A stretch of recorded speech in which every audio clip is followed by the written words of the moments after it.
بسم الله الرحمن الرحيم اللهم صل على سيدنا محمد وعلى آل سيدنا محمد وبارك وسلم عليه ربي يسر ولا تعسر وتمم بالخير وبك نستعين يا فتاح يا فتاح يا فتاح رب اشرح لي صدري ويسر لي أمري واحلل عقدة من لساني يفقهوا قولي بسم الله الرحمن الرحيم معارف الحدیث سبق ہے ہمارا معارف الحدیث کا 29 کو ہم نے پڑھا تھا 29 اپریل کو پڑھا تھا اور پیج نمبر ہے 268 کتاب الرقاق پیج نمبر 268 کتاب الرقاق جو روایت پڑھیں گے وہ ہم حضرت عمر بن خطاب رضی اللہ تعالیٰ عنہ کی روایت ہے بسم اللہ الرحمن الرحیم عن عمر بن الخطاب عمر بن خطاب رضی اللہ تعالیٰ عنہ سے روایت ہے کہ انہو خرج یوما الی مسجد رسول اللہ صلی اللہ علیہ وآلہ وسلم کہ وہ ایک دن مسجد نبوی میں آئے وجد معاذ بن جبل وہاں انہوں نے معاذ بن جبل رضی اللہ تعالیٰ عنہ کو دیکھا قاعدا بیٹھے عند قبر النبی آقا علیہ السلام کی قبر مبارک پر یبکی رو رہے تھے تو حضرت عمر بن خطاب کہاں آئے ہیں مسجد نبوی میں اور مسجد نبوی میں روضہ رسول ہے آقا علیہ السلام کی تربت مبارک ہے وہاں انہوں نے دیکھا کہ حضرت معاذ بن جبل بیٹھے ہیں اور رو رہے ہیں وقال حضرت عمر بن خطاب نے فرمایا ما یبکی کا کس وجہ سے آپ رو رہے ہیں قال یبکینی شیء سمعته من رسول اللہ حضرت معاذ بن جبل نے فرمایا مجھے رلایا ایک چیز نے جو میں نے سنی نبی علیہ السلام سے کہ میں جو رو رہا ہوں میرے رونے کی وجہ وہ بات ہے جو میں نے آقا علیہ السلام سے سنی تھی یقول آقا علیہ السلام فرماتے تھے ان یسیر الریاء شرک تھوڑا سا ریا تھوڑا سا دکھلاوا بھی شرک ہے معمولی سا دکھلاوا بھی کر لینا معمولی سا دکھلاوا معمولی سی ریاکاری یہ شرک ہے ومن عادا للہ ولیا اور جس نے اللہ کے کسی دوست سے دشمنی کی فقد بارز اللہ بالمحاربتی تو اس نے خود اللہ کو جنگ کی دعوت دی اس نے اللہ سے دو جگہ اعلان جنگ ہے اللہ نے فرمایا میرے ساتھ جنگ ہے اس کی دو چیزیں ایسی ہیں جس میں اللہ نے فرمایا جو یہ کرے گا اس کی میرے ساتھ جنگ ہے ایک تو ہے سود اور دوسرا ہے اللہ کے ولی کو تکلیف دینا اللہ کے ولی کو ناراض کرنا اور یہ بھی بات سمجھ لیں کہ ہمیں نہیں پتا کون اللہ کا ولی ہے نتیجتاً یہی کہ کسی کی بھی آسانی نہیں کرنی چاہیے کس کا اللہ کے ساتھ کیا تعلق ہے کوئی اللہ کے کتنا قریب ہے اللہ اور اس کے درمیان کیا معاملات ہیں ہم نہیں جانتے تو اللہ کا ولی بظاہر وہی ہر وہ بندہ جو اللہ مسلمان ہے اور اس کا وہ چاہے ہمیں بہت نماز روزہ کرتا نظر نہیں آتا لیکن ہو سکتا ہے وہ اللہ کے قریب بہت محبوب ہو تو کسی کو بھی تکلیف نہ پہنچائے جو تکلیف نہ پہنچانے والا ہے ایک وقت آتا ہے وہ اللہ کا ولی بن جاتا ہے تو دو چیزوں میں اللہ نے اعلان جنگ کیا تو سوچیں جس میں اللہ نے خود فرمایا میرا اس کے ساتھ جنگ ہے وہ معاملہ کتنا سخت ہوگا تو فرمایا ومن عادى لله وليا فقد بارز الله بالمحاربة جس نے اللہ کی کسی دوست سے دشمنی کی اس نے خود اللہ کو جنگ کی دعوت دی ان اللہ يحب الابرار الاتقياء الاخفياء الذين اذا غابوا لم يتققدوا وان حذروا لم يدعوا ولم يقربوا قلوبهم مصابيح الهدى یخرجون من کل غبراء مظلمۃ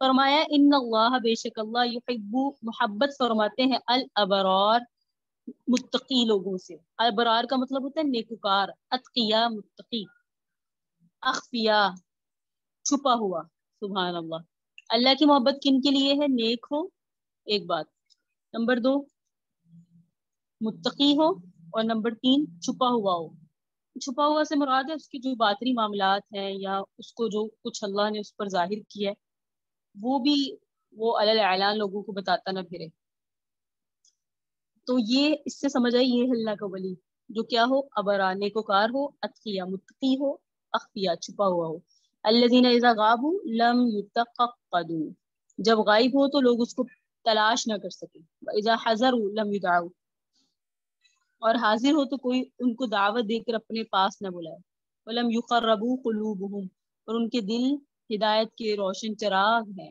نکل جاتے ہیں یہ کالی آندھیوں سے بھی تو لم يدعوا ولم يقربوا قلوبهم مصابيح الهدى تو قلوبهم ان کے جو دل ہیں مصابیح الہدا ہدایت کے چراغ ہیں یخرجون من کل غبراء مظلمہ، یہ ایسے لوگ ہیں جو کالی اندھیریوں سے بھی نکل جاتے ہیں.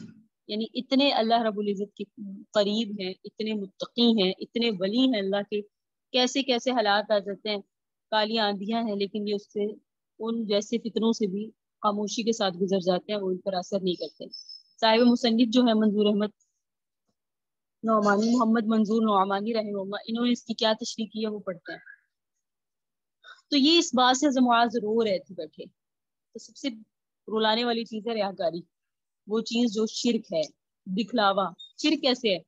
کام ہم نے اللہ کے لیے کرنا ہے لیکن دل میں یہ نیت ہے کہ فلاں بھی دیکھو بھی میں نمازیں پڑھتا ہوں بہت زیادہ، تو ہم نے گویا اس کے لیے نمازیں پڑھی کیونکہ ہم نے اس کا خیال دل میں لے آئے، اس لیے اس کو شرک قرار دیا گیا.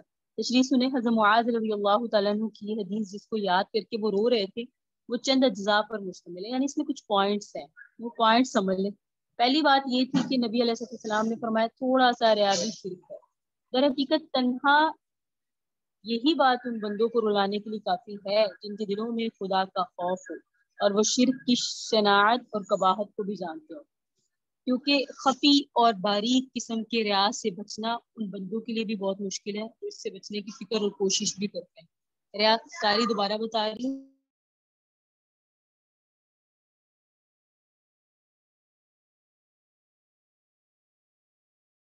ریاکاری سے مراد ہے دکھلاوا. بسا اوقات ایسا ہوتا ہے کہ اللہ کا بندہ اپنے عمل کو ریا وغیرہ سے پاک رکھنے کی پوری کوشش کرتا ہے لیکن پھر اس کو محسوس ہوتا ہے کہ ریا کی کچھ لگاوٹ آ ہی گئی ہے. ہوتا ہے نا، مثال کے طور پہ ہم اپنی بات کریں، کوئی ہماری اتنی تعریف کرے کہ آپس میں حب جان آ جاتی ہے، اپنے آپ کو انسان بڑا سمجھنا شروع کر دیتا ہے.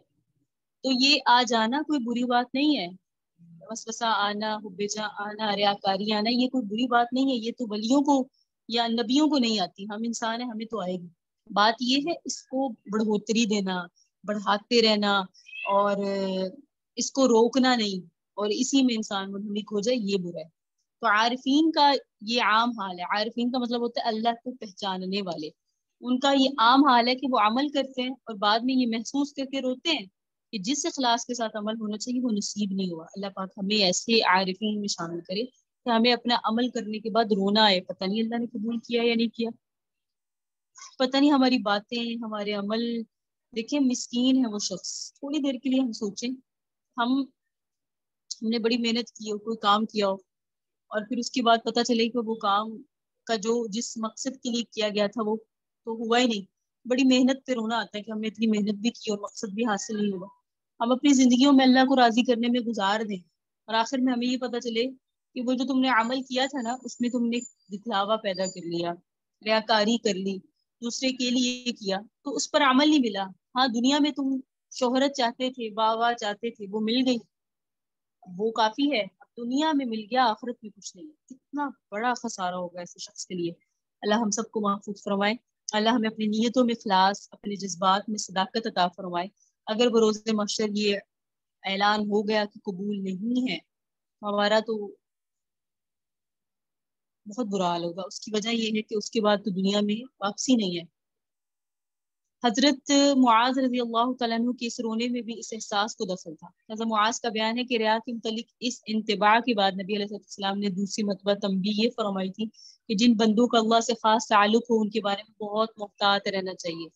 جیسے ہم کہتے ہیں نا کوئی نیک ہو جائے تو ہم کہتے ہیں، وہ ایک جملہ نا 900 چوہے کھا کے بلی حج کو چلی، یہ جملے ہم کہہ دیتے ہیں، کہتے ہیں اچھا پوری زندگی تو ایسے ہی گزاری ہے اب بڑا نیک بن گئی ہو، پہلے تم ایسا نہیں کرتی تھی. یہ جملے پتہ نہیں اس کی اللہ کو توبہ کتنی پسند آ گئی ہے. ہم یہ عمل کر کے اس کو اور اللہ کا جو تعلق اس پہ شک کریں اور ہو سکتا ہے اس کا نتیجہ یہ ہو کہ اللہ ہمیں اس گناہ میں مبتلا کر دے جس پر ہم اسے عار دلائیں.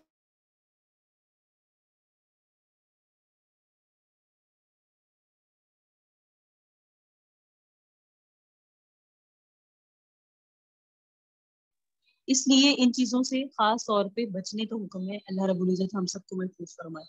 تو اگر کوئی نیک ہو گیا ہے تو اس کی نیکی پہ شک نہ کریں. اگر کوئی نماز پڑھ رہے یا کوئی عبادت کر رہا ہے تو اس پہ شک نہ کریں. ہو سکتا ہے اس کا اللہ سے بہت مضبوط تعلق ہو.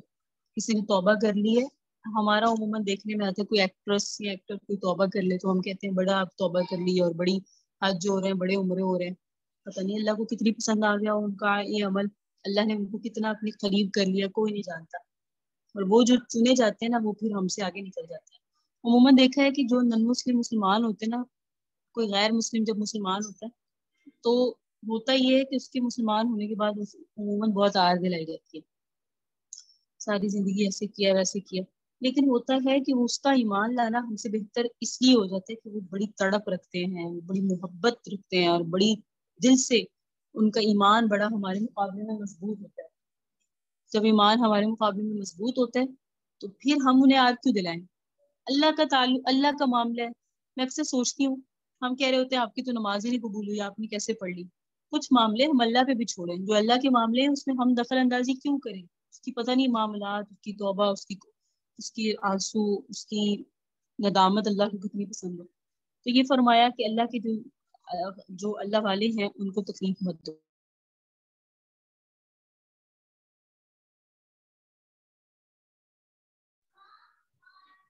کیونکہ جن بندوں کا اللہ سے خاص تعلق ہو ان کے بارے میں بہت محتاط رہنا چاہیے. جو کوئی ان خاصان خدا سے دشمنی کرتا ہے وہ براہ راست اللہ تعالیٰ کو جنگ کی دعوت دیتا ہے اور اس کے غضب اور عذاب سے کھیلنا چاہتا ہے. پھر حضرت معاذ نے ارشاد فرمایا کہ آقا علیہ السلام نے فرمایا یاد رکھو وہ بندے محبوبان بارگاہ خدا بندی ہیں جو نیکوکار ہوں اور تقوی شعار ہوں. یعنی وہ اللہ کے خاص بندے ہیں جو نیکی کرنے والے ہوں اور متقی ہوں، لیکن اسباب شہرت سے بچنے کی وجہ سے کوئی ان کے اس امتیاز کو جانتا بھی نہیں ہے. یعنی متقی بھی ہوتے ہیں، تقوی والے بھی ہوتے ہیں، نیکوکار بھی ہوتے ہیں، لیکن اتنے خاص ہوتے ہیں کہ لوگوں کو ان کے تقوی کا، ان کی نیکوکاری کا پتہ نہیں ہوتا. یہ بڑی بات ہے. اس دنیا میں گمنام اور معروف رہنا یہ بڑا امتیاز ہے. مشہور ہونا کوئی امتیاز نہیں. ادھر آپ ٹک ٹاک پہ کوئی ویڈیو ڈال دیں چاہے اسلامی کو، آپ اتنے مشہور ہو سکتے ہیں، وہ کوئی کام نہیں ہے. اصل ہے کہ تقوی ہو، اور ایسا تقوی ہو کہ اپنے عمل میں ڈر لگے کہ میں اس کو بہت زیادہ وائرل کر دوں تو ایسا نہ ہو کہ میں ریاکاری آ جائے. اور یہ آ جاتی ہے، بڑوں میں آ جاتی ہے، اللہ پاک ہمیں محفوظ فرمائے. تو اسباب شہرت سے بچنے کی وجہ سے کوئی ان کے اس امتیاز کو جانتا نہیں ہے. وہ متقی بھی ہوتے ہیں، نیکوکار بھی ہوتے ہیں، اور ایسے گمنام اور نامعروف ہیں کہ غائب ہوں تو کسی کو ان کی فکر اور تلاش نہیں ہوتی، موجود ہوں تو کوئی اس کو مدعو نہیں کرتا. ان کے دل روشن بلکہ دوسروں کو روشنی دینے والے چراغ ہیں. وہ اپنے دل کی اس روشنی کی وجہ سے فتنوں کی سخت سے سخت اندھیریوں میں بھی اپنے دین اور ایمان کو محفوظ رکھے ہوئے نکل جاتے ہیں. حضرت معاذ کے رونے میں غالباً ان کے اس احساس کو بھی دخل ہوگا کہ افسوس ہم ایسے گمنام اور نامعروف نہیں رہے، ہماری زندگی ایسی غربت اور قسم پرسی کی طرح نہیں رہی. اور ممکن ہے یہ بھی احساس ہو کہ اللہ کے کسی ایسے مستور الحال بندے کی مجھ سے کوئی حق تلفی نہ ہو گئی ہو. مستور الحال کا مطلب ہے ایسے چھپے ہوا ہو تو وہ اللہ کا دیکھ متقی ولی، اور لیکن میرے سے کہیں اس کی حق تلفی نہ ہو گئی اور اس کو میری ذات سے کوئی تکلیف نہ پہنچ گئی ہو. ہمیں بھی ڈرنا چاہیے اور محتاط رہنا چاہیے. تو حضرت معاذ کی اس حدیث جو حضرت عمر بن خطاب سے مروی ہے، انہوں نے اپنا عمل ذکر، حضرت عمر بن خطاب نے اپنا یہ واقعہ ذکر کیا کہ اس طرح معاذ نے مجھے یہ حدیث بیان کی جو آقا نے ان کو بیان کی تھی. اللہ پاک عمل کی توفیق دے. اگلی روایت ہے ان ابی ذر رضی اللہ تعالیٰ عنہ. حضرت ابو ذر رضی اللہ تعالیٰ عنہ سے روایت ہے، قال فرماتے ہیں دخلت علی رسول اللہ صلی اللہ علیہ وآلہ وسلم، میں آقا علیہ السلام کے پاس آیا، فذکر الحدیث بطولہ الی، اور انہوں نے ایک لمبی حدیث ذکر کی. قال کہتے قلت، میں نے کہا یا رسول اللہ اوصنی، مجھے وصیت کیجیے. کہ انہوں نے کہا حضرت ابو ذر رضی اللہ تعالیٰ عنہ نے، یعنی ایک لمبا واقعہ ذکر کیا اور اس میں جو مین بات ہے وہ بتا رہے کہ میں آقا علیہ السلام کی خدمت میں حاضر ہو کر میں نے کہا اے اللہ کے رسول مجھے کوئی وصیت کیجیے. وصیت کا مطلب ہے مجھے کوئی حکم بتائیں جس پہ میں عمل کروں. قال اوصیک بتقوی اللہ، تو اللہ رب العزت کے حبیب علیہ السلام نے وصیت کی، اللہ میں تمہیں وصیت کرتا ہوں اللہ سے ڈرنے کی، اللہ سے ڈرنے کی. فإنہ أزین لأمرک کلہ، اللہ سے ڈرنے کی وصیت کرتا ہوں. اس کا نتیجہ کیا ہوگا کہ کیونکہ یہ تقوی بہت زیادہ مزین کر دینے والا ہے تمہارے سارے عمل کو. قلت زدنی، میں نے کہا مجھے اور وصیت کیجیے. قال آقا علیہ السلام نے فرمایا علیک، اپنے اوپر لازم کر لو، بتلاوت القرآن، قرآن کی تلاوت کرنا، وذکر اللہ عز وجل، اور اللہ کا ذکر کرنا. فإنہ ذکر لک فی السماء ونور لک فی الارض، اس لیے کہ اللہ کا ذکر تمہارے لیے آسمان میں، ذکر لک فی السماء ونور لک فی الارض، یہ جو تم ذکر کرو گے نا اس کا نتیجہ کیا ہوگا، آسمان میں تمہارے ذکر کا اور اس زمین میں نور ہوگا تمہارے لیے. تو قرآن کریم کی تلاوت کرو، اللہ کے ذکر کو لازم پکڑو، یہ تلاوت اور ذکر ذریعہ بن جائے گا آسمان میں تمہارے ذکر کا، اور اس زمین میں نور ہوگا تمہارے لیے. تو جب تم اللہ کا ذکر کرو گے، تلاوت قرآن پاک کرو گے، تو آسمانوں میں تمہارے تذکرے ہوں گے، زمین میں تمہارے لیے نور ہوگا۔ اچھا، تو پہلی بات آئی تقوی، دوسری بات آئی تلاوت قرآن، اور تیسری آئی ذکر اللہ۔ قلت زدنی، میں نے کہا مجھے اور زیادہ تلاوت وصیت فرمائیے۔ قال علیک بطول الصمت، نبی علیہ السلام نے فرمایا زیادہ خاموش رہا کریں۔ فإنہ مطرد للشیطان وعون لک علی امر دین، کیا فرمایا؟ خاموش رہا کریں، زیادہ خاموش رہا کریں، کیونکہ یہ عادت شیطان کو دفع کرنے والی اور دین کے معاملے میں تم کو مدد دینے والی ہے۔ یعنی اگر تم خاموشی سے، آپ زیادہ خاموشی اختیار کریں گے، متردن مردود کر دے گی یہ بات کہ شیطان آپ سے دور رہے گا۔ وعون لک علی امر دینی، اور دین کے معاملے میں یہ خاموشی آپ کے لیے معاون ثابت ہوگی، آپ کے لیے مددگار ثابت ہو جائے۔ تو کیا چیزیں آئیں؟ نمبر 1 تقوی، نمبر 2 تلاوت قرآن، نمبر 3 ذکر اللہ، اور نمبر 4 خاموشی۔ قلت زدنی، میں نے کہا مجھے اور کچھ سکھائیے، وصیت کیجیے۔ قال آپ میں ایاک وکثرت الضحک، بہت زیادہ ہنسنے سے بچیے، زیادہ ہنسا نہ کیجیے۔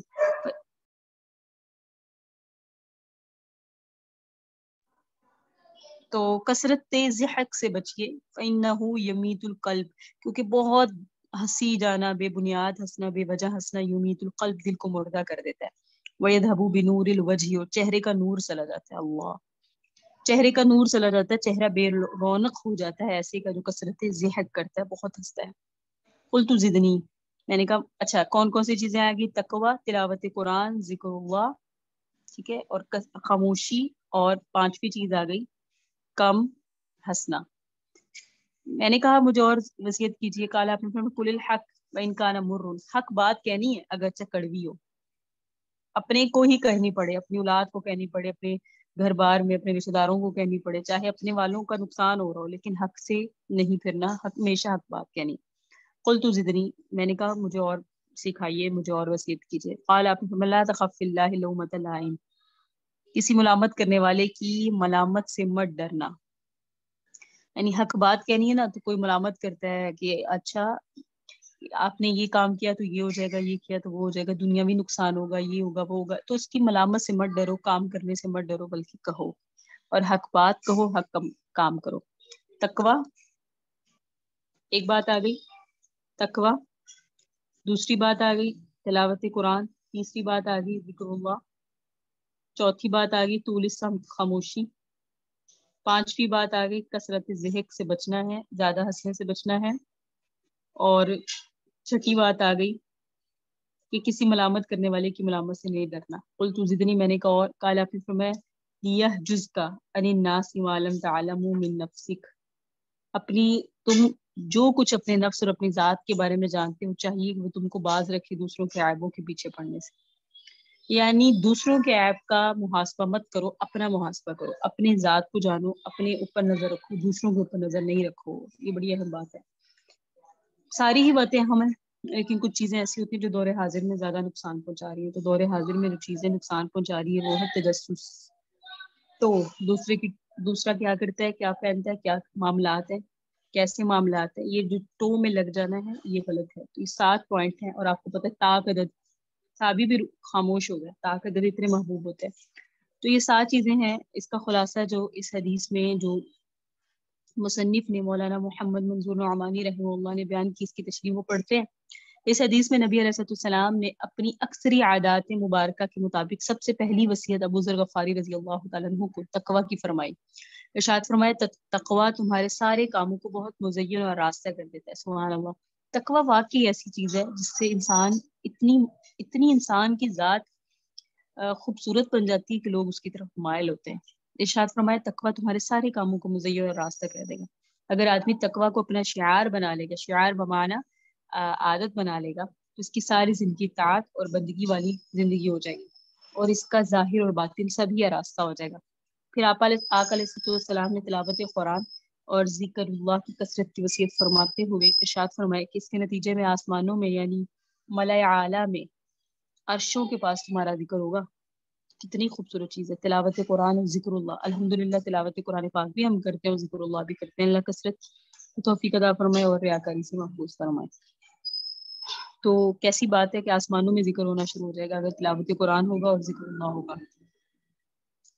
اور چنانچہ ایک حدیث میں وارد ہوا ہے کہ جب بندہ اللہ کو اس دنیا میں یاد کرتا ہے تو اللہ فرشتوں کی مجلس میں اس کا ذکر فرماتے ہیں. قرآن مجید میں آیا نا فَاذْكُرُونِی اذْکُرْکُم، تو مجھے یاد کرو میں تمہیں یاد کروں گا. تلاوت و ذکر کی دوسری برکت آپ نے یہ بیان فرمائی کہ اس سے اسی دنیا اور اسی زمین میں ایک نور تم کو حاصل ہوگا. ذکر و تلاوت سے پیدا ہونے والا نور دراصل تو بندہ کے باطن میں پیدا ہوتا ہے، لیکن اس کے آثار ظاہر میں بھی محسوس ہوتے ہیں. جب اندر سنورتا ہے تو باہر اس کے اثرات آتے ہیں. اگر انسان اپنے باہر سنوارتا رہے، اندر کے لیے محنت نہ کرے تو اندر زنگ لگا ہوتا ہے. لیکن جب انسان کا اندر سنور جاتا ہے نا تو اس کے اٹھنے بیٹھنے معاملات سے، اس کے اخلاق سے، اس کے کردار سے، اس کے اعتبار سے وہ چیزیں نظر آتی ہیں، تقویٰ نظر آتا ہے. اس کا باطن سنور جاتا ہے تو اس کا ظاہر بھی مزین نظر آتا ہے. اس کے بعد نبی علیہ السلام نے زیادہ خاموش رہنے کی نصیحت کرتے ہوئے فرمایا کہ یہ وہ ہتھیار ہے جس سے شیطان دفاع یعنی دور ہو جاتا ہے، اور دین کے بارے میں اس سے بڑی مدد مل سکتی ہے. یہ واقعہ ہے کہ جس کو ہر شخص محسوس کر سکتا ہے کہ شیطان آدمی کے دین کو سب سے زیادہ نقصان زبان ہی کے راستے سے پہنچاتا ہے. جھوٹ، غیبت، بہتان، گالم گلوچ، چغل خوری وغیرہ یہی وہ گناہ ہیں جس میں آدمی سب سے زیادہ مبتلا ہوتے ہیں. اس لیے ایک حدیث میں فرمایا گیا آدمیوں کو جہنم میں منہ کے بل ان کی زبانوں کی بے باکیاں ہی ڈلوائیں گی. پس ظاہر ہے کہ جو شخص زیادہ خاموش رہنے اور کم بولنے کی عادت ڈالے وہ اپنے کو اور اپنے دین کو شیطان کے حملوں سے محفوظ رکھ سکے گا.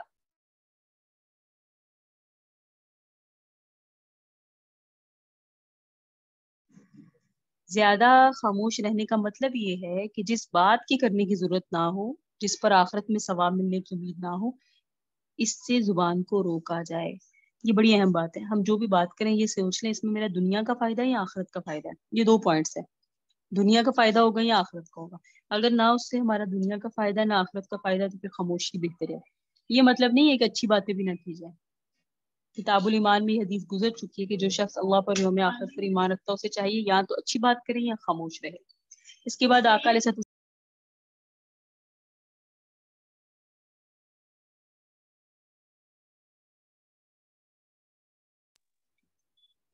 آقا علیہ السلام نے زیادہ نہ ہنسنے کی نصیحت کرتے ہوئے ارشاد فرمایا اس سے دل مردہ ہو جاتا ہے اور چہرہ بے نور ہو جاتا ہے. دل کی مر جانے کا مطلب یہ ہے کہ اس میں غفلت اور بے حسی اور ایک طرح کی ظلمت کا مطلب ہے تاریکی آ جاتی ہے، اور اس کا اثر ظاہر پر یہ پڑتا ہے کہ چہرے پر وہ نور باقی نہیں رہتا جو زندہ اور بیدار دل رکھنے والے اہل ایمان کے چہروں پر آتا ہے. رونق ختم ہو جاتی ہے. اس سلسلہ کلام میں آپ نے سب سے آخری نصیحت حضرت ابوذر کو یہ فرمائی کہ اپنے عیبوں اور گناہوں کے بارے میں جو کچھ تم جانتے ہو اس کی فکر کو اتنی ہونی چاہیے، اس کی فکر اتنی ہونی چاہیے کہ دوسرے بندوں کے عیوب اور ذنوب، عیوب کا مطلب عیب اور ذنوب کا مطلب گناہوں کو دیکھنے اور ان کی باتیں کرنے کی تم کو فرصت ہی نہ ہو. بلا شبہ جو بندہ بھی اپنے عیب اور اپنے گناہوں پر نظر رکھے گا اپنے نفس کا ایک سچے مومن کی طرح احتباس کرتا رہے گا، اسے دوسروں کی معائب گناہوں اور معاصی کو دیکھنے کی فرصت نہیں ہوگی.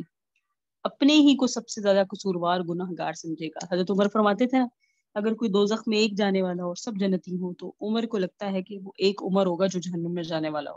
اتنی اپنے گناہوں کا احتساب، اتنا اپنا محاسبہ. دوسروں کے عیوب انہی کو زیادہ نظر آتے ہیں جو اپنی فکر سے خالی ہوتے ہیں.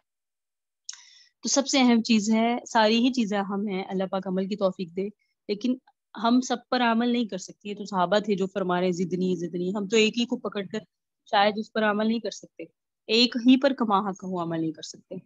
تو سب سے اہم چیز ہے کہ اللہ تعالی ہمیں احتساب کی توفیق عطا فرمائے.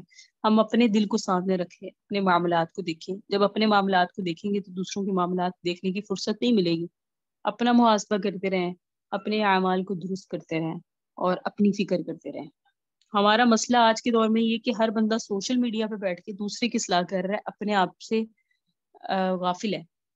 لیکن جب کوئی سب اپنے آپ پر توجہ دیں گے تو دوسرے کے گناہ گار نہیں لگیں گے. سب سے زیادہ بندہ اپنے آپ کو گناہ گار سمجھے گا. اللہ کو یہ ادا بالکل نہیں پسند.